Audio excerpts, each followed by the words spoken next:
Anda masih bersama kami di CNN Indonesia Newscast. Di tengah penerapan tatanan baru dan berakhirnya larangan mudik pada 7 Juni 2020, Menteri Perhubungan menghapus sejumlah peraturan transportasi yang dibuat untuk mengurangi penyebaran wabah.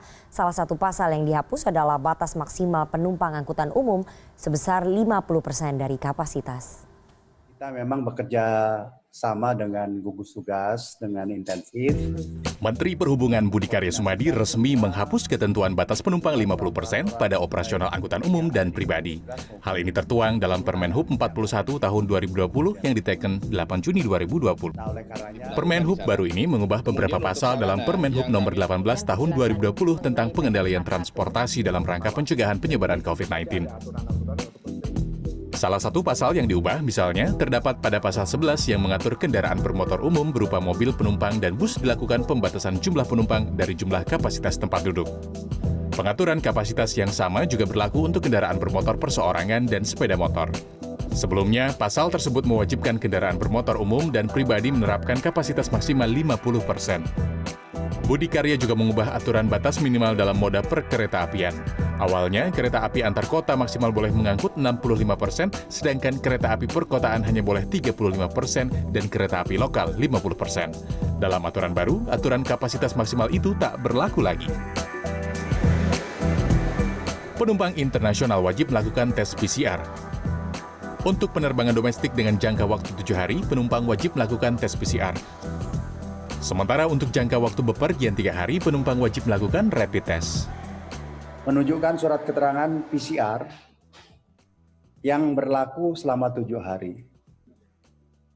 Atau rapid test yang berlaku selama 3 hari. Atau dapat menunjukkan surat keterangan bebas gejala influenza dari dokter rumah sakit, puskesmas, daerah yang tidak memiliki fasilitas PCR dan rapid test. Lain dengan untuk yang dari luar negeri, memang kita mewajibkan para penumpang itu melakukan tes PCR. Ya, kalau tidak dilakukan dari negara asal, tentu di Indonesia dilakukan PCR. Menhub juga menekankan penumpang, operator transportasi, dan bandara untuk mengutamakan protokol kesehatan demi menghindari penyebaran COVID-19 seperti penggunaan masker, jaga jarak atau social distancing, dan mencuci tangan. Jika operator transportasi lalai atau tidak dapat mengikuti peraturan kesehatan yang sudah diterapkan, sanksi tersebut adalah peringatan tertulis, pencabutan izin, atau denda.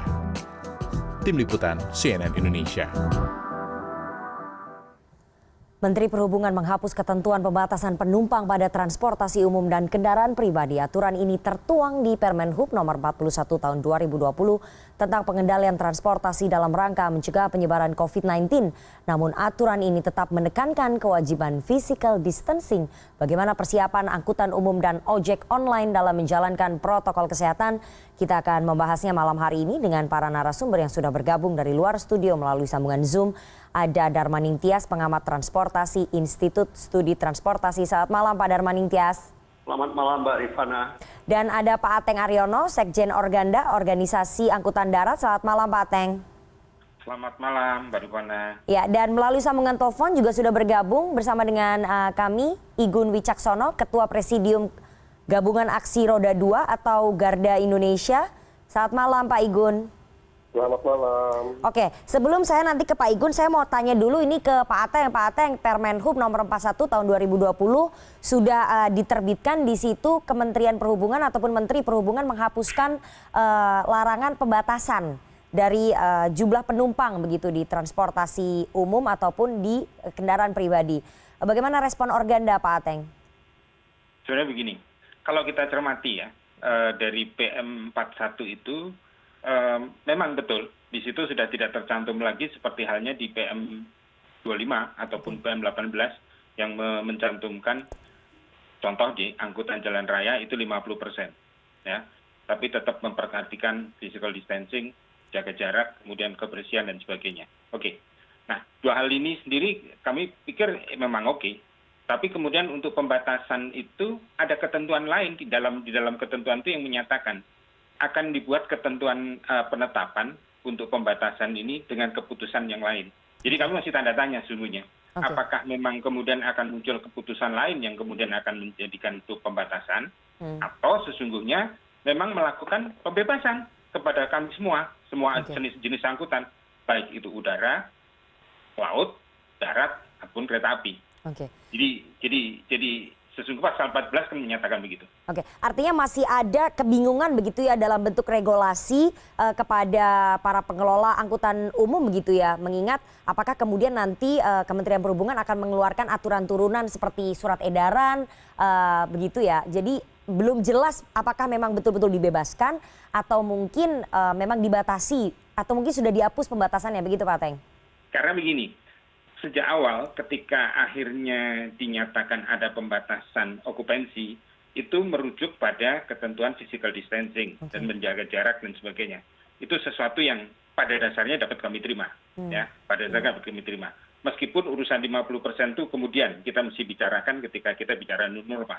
Tapi ketika kita bicara bahwa ini ada pembatasan, pada masa itu ketika kami semua, termasuk kami ya, mungkin seluruh bangsa ini menjadi takut terhadap penularan COVID yang luar biasa ini, meskipun sampai sekarang kami tetap takut terhadap COVID itu karena nggak kelihatan dan bisa menyerang tiba-tiba, kan poinnya itu.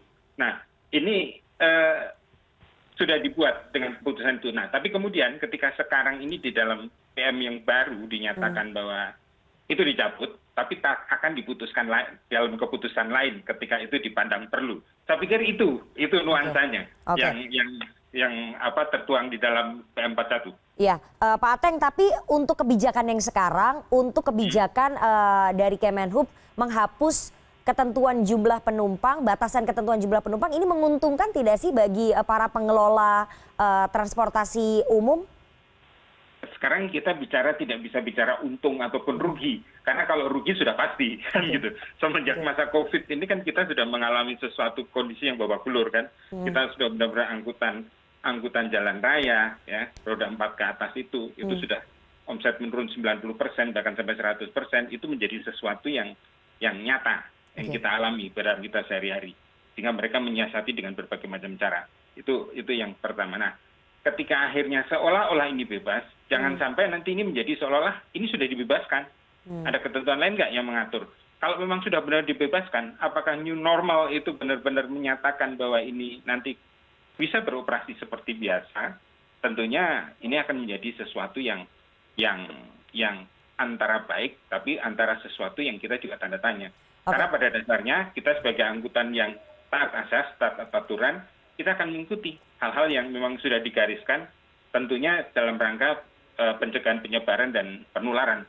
Pada poin itu, yang kita sudah menjadi mindset kita nggak mau ketularan COVID atau menularkan COVID. Iya, Pak Ateng, artinya kebijakan ini, Permenhub ini tidak serta-merta memberikan angin segar bagi Anda dan juga teman-teman pengelola PO-PO ataupun pengelola angkutan umum begitu ya Pak Ateng? Karena kita baca dari pasal per pasal. Pada poin seolah-olah bahwa itu memang boleh. Karena kan jangan sampai ini teman-temannya Pak Igun yang pada posisi yang dibebaskan, karena itu boleh. Nah tentunya untuk kendaraan yang besar pun jadi boleh, pribadi pun juga boleh, kan seolah-olah begitu. Nah ini kan jadi ketika itu nanti sudah terjadi lagi, akan terbiasa lagi, tentunya akan menjadi posisi yang kesulitan lagi untuk melakukan penegakan itu. Oke, tapi di Permenhub tersebut ditulis tetap harus menjaga ataupun menetapkan kewajiban physical distancing begitu ya. Tapi bagaimana kemudian memastikan protokol physical distancingnya itu bisa terjadi kalau kalau tidak ada pembatasan penumpang? Kami ikuti, ya minimal kami akan lakukan untuk pengemudi itu adalah menggunakan masker, itu satu. Kedua, menggunakan kaos tangan, nggak ada masalah. Itu pasti akan kami lakukan. Ya. Ketiga mungkin kita siapkan hand sanitizer atau mungkin dengan penyemprotan desinfektan untuk armada dan sebagainya. Itu kan kita lakukan. Berarti itu yang minimal. Asal jangan ada ide lain. Bahwa ide lain yang kemudian antara sekat pengemudi dan sekat penumpang dibuat penyekatan dan sebagainya itu karena saya mendengar itu akan dimunculkan. Jangan pernah ada ide itu. Kami menolak dengan tegas kalau itu ada. Oke, berarti Organda menolak kalau misalnya ada penyekatan begitu ya? Pasti, karena itu dari sisi keselamatan justru dipertanyakan.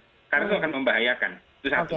Kedua, justru karena surface itu, kalau untuk ada COVID yang menyebar, itu akan nempel. Ya kan? Berarti kalau nempel, potensi untuk timbulnya penularan semakin gede. Karena Oke, dengan kondisi oke. as is saja, Ya. pembersihan desinfektan itu butuh. Nah, ketika ditambah servis itu akan menjadi persoalan untuk berikutnya. Oke, oke, oke. Saya akan tanya ke Pak Igun Wicaksono, Ketua Presidium Garda Indonesia. Tadi dari Pak Ateng sudah menolak tegas kalau nanti dipasangi pembatas begitu ya, karena ini bisa membahayakan keselamatan. Apakah kemudian Anda dan juga teman-teman dari ojek online juga sepakat untuk menolak diberikannya pembatas begitu, karena memang itu membahayakan pengendara ojek online dan belum ada mekanisme yang jelas dari operator, Pak Igun? Iya, jadi memang sekat ini malah kita yang upayakan, artinya kita yang mengajukan agar diadakan sekat untuk Oke. solusi sebagai mengatasi physical distancing yang tidak mungkin dapat dilakukan di sepeda motor ya pada saat berboncengan. Nah, namun sekat ini juga kita desain seergonomis mungkin, yang tidak mengganggu dari penumpang juga. Tujuannya kan untuk menghindari adanya percikan baik dari pengemudi kepada penumpang maupun penumpang kepada pengemudi. Seperti itu. Nah, ini kita sebut sebagai portable partisi dan kita berharap juga dapat mengurangi penularan dari COVID-19. Oke. Gitu. Ya, Pak Igun, apakah itu kemudian semua ojek online sudah sepakat dengan adanya partisi itu atau hanya segelintir saja? Iya. Jadi partisi ini juga masih dalam sosialisasi dan kita akan lakukan uji coba terlebih dahulu. Ya. Karena di Jakarta ini baru 2 hari ojek online bisa mengangkut penumpang.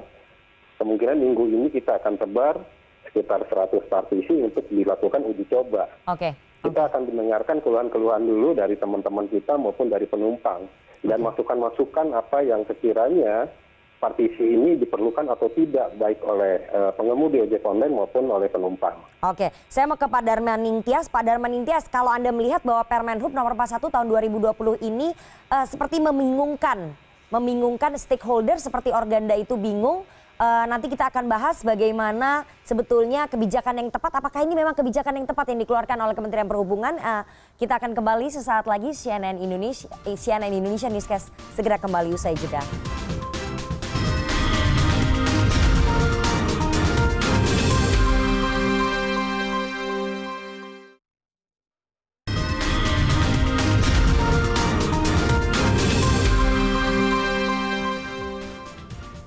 Anda masih bersama kami di CNN Indonesia Newscast dan kita akan lanjutkan perbincangan kita dengan para narasumber yang bergabung dari luar studio. Saya mau langsung saja ke Pak Darman Ningtyas. Pak Darman Ningtyas, dengan adanya Permenhub nomor 41 tahun 2020 ini yang menghapus ketentuan jumlah maksimal dari penumpang, apakah ini semakin mengkhawatirkan sebetulnya dengan adanya kebijakan ini, Pak Darman Ningtyas? Ya, kita harus ingat bahwa pengaturan itu mungkin akan berlaku terutama untuk teman-teman Pak Ateng yang di AK. Kalau di Jakarta kan ada SK Kepala Dinas nomor 5 tahun nomor berapa 105 ya tahun 2020 ini. Nah, itu kan masih memberlakukan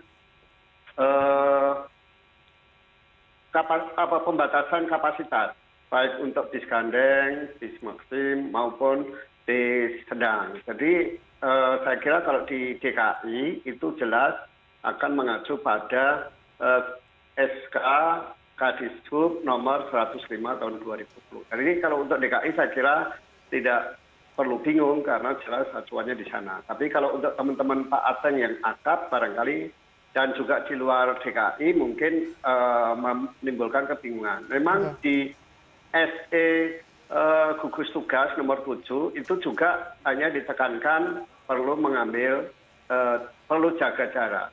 Di Permenhub juga begitu, artinya hanya ditekankan jaga jarak. Tapi jaga jaraknya itu seberapa, tampaknya itu diserahkan kepada persepsi penumpang sama operator gitu. Kalau di SK Kadishub DKI itu jelas sekali gitu. Misalnya bis articulated base itu maksimal 60 penumpang, bis maksim 40, bis tunggal itu 30, itu jelas. Sepeda motor maksimal hanya untuk 2 orang misalnya, itu jelas gitu. Jadi yang Untuk wilayah DKI nggak bingung. Oke, untuk wilayah DKI tidak bingung, tapi kan Permen Hub ini bukan hanya berlaku di DKI Jakarta saja, tapi di seluruh wilayah Indonesia. Artinya tadi Anda mengatakan bahwa nantinya physical distancing-nya, protokol kesehatannya diserahkan pada persepsi penumpang dan juga pengendara. Apakah kemudian ini seperti menunjukkan bahwa tidak ada protokol kesehatan yang jelas begitu yang akan dijalankan, Pak Darmaning Tias? Ya, sebetulnya protokolnya diserahkan kepada masing-masing, termasuk operator maupun penumpang. Cuma gini, menurut saya sih, saya tidak terlalu worry karena saya meyakini bahwa dalam waktu 1-2 bulan ini penumpang angkutan umum itu tidak akan mengalami lonjakan. Jadi penumpangnya sendiri itu akan mengendalikan diri. Banyak orang yang selama ini sudah merasa nyaman melakukan pekerjaan-pekerjaan di rumah, dan pekerjaannya itu bisa dihandle dari rumah, mereka akan melanjutkan pekerjaan itu di rumah. Jadi yang keluar nanti betul-betul mereka yang memang atas pekerjaannya itu harus keluar gitu. Jadi betul bahwa nanti penyerahan protokolnya itu diserahkan kepada masing-masing individu, tetapi sekali lagi jangan khawatir gitu. Menurut saya sih demand angkutan umum sekarang ini akan turun sekitar 25% dari sebelum COVID gitu. Yang 25% adalah mereka yang akan tetap melanjutkan pekerjaan di rumah gitu. Apalagi kalau pelajar, mahasiswa juga belum masuk, maka sampai kapan mereka masuk itu baru akan terjadi lonjakan angkutan umum. Ini terdeteksi dari lapangan sehari-hari. Oke, Pak Ateng tadi sudah dikatakan oleh Pak Darmaning Tias bahwa demand-nya ini akan turun hanya sekitar 25%, tapi dari kapasitasnya yang bisa diisi itu berapa persen begitu Pak? Kalau memang tidak ada pembatasan, apakah akan diisi sampai 70%, 80% begitu?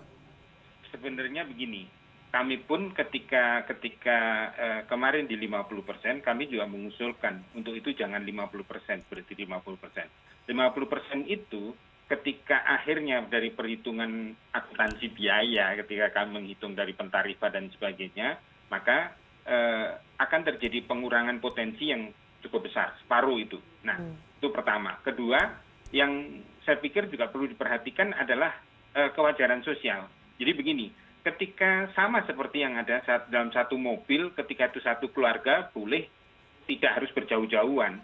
Boleh itu tetap ada anaknya, ada ibunya, ada bapaknya, ada siapa, itu boleh di dalam itu, mobil pribadi.